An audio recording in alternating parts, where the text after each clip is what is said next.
In this video, we will be addressing the Federal Government's PAYG Stimulus package in order to boost cash flow for employers during the coronavirus pandemic.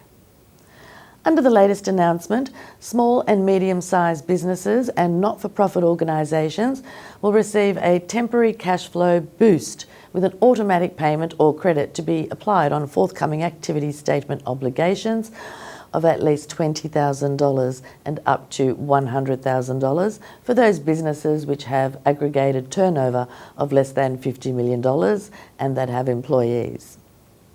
This tax-free cash flow boost is to be delivered automatically through the tax system as a credit applied upon businesses lodging their next activity statement. The initial cash flow boosts will be delivered as credits in the activity statement system from 28th April. If a business lodges early, it will not receive the cash flow boost before this date. As the cash flow boost is generated on lodgement of an eligible activity statement, if a lodgement deferral has been granted by the ATO, the cash flow boost will generally be made at the time of the deferred lodgement. This ensures that eligible entities that have received deferrals do not miss out on the payment or have to forego their extended time to lodge to qualify. However, businesses may choose to lodge before the deferred due date, but only on or after 28th of April. In order to access the cash flow boost earlier, for example, if the business is expecting GST refunds.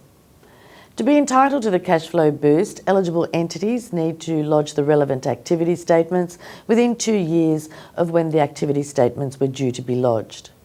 This ensures that the boosting cash flow for employers measure is targeted at helping employers during the period affected by COVID-19.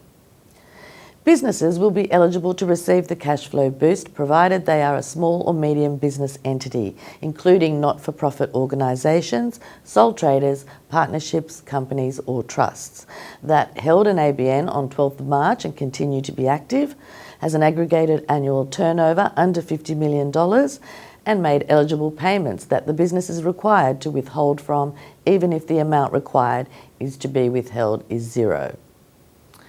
Eligible payments include salary and wages, director fees, eligible retirement or termination payments, compensation payments, and voluntary withholding from payments to contractors.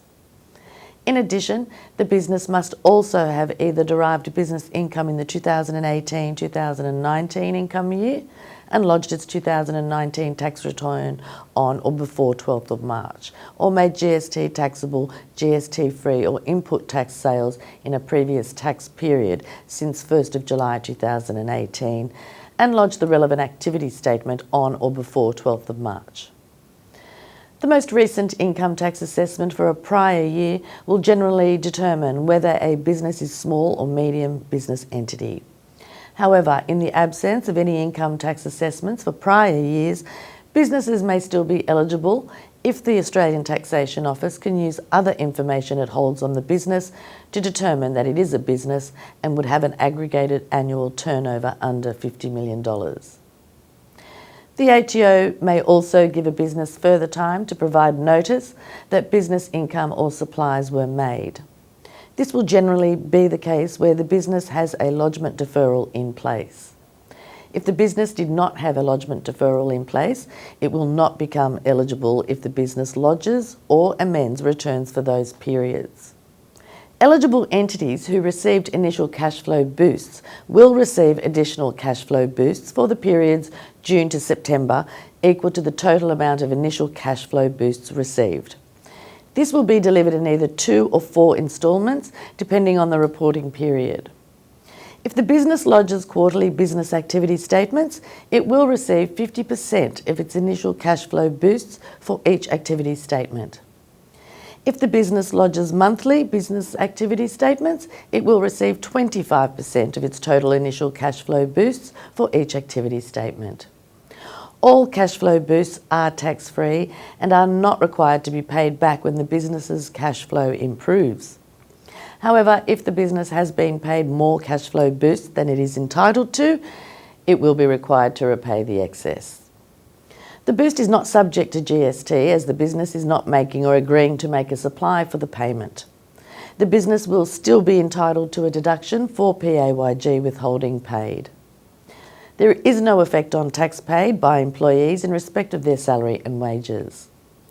As and when additional information or measures become available, check back and our content will be updated.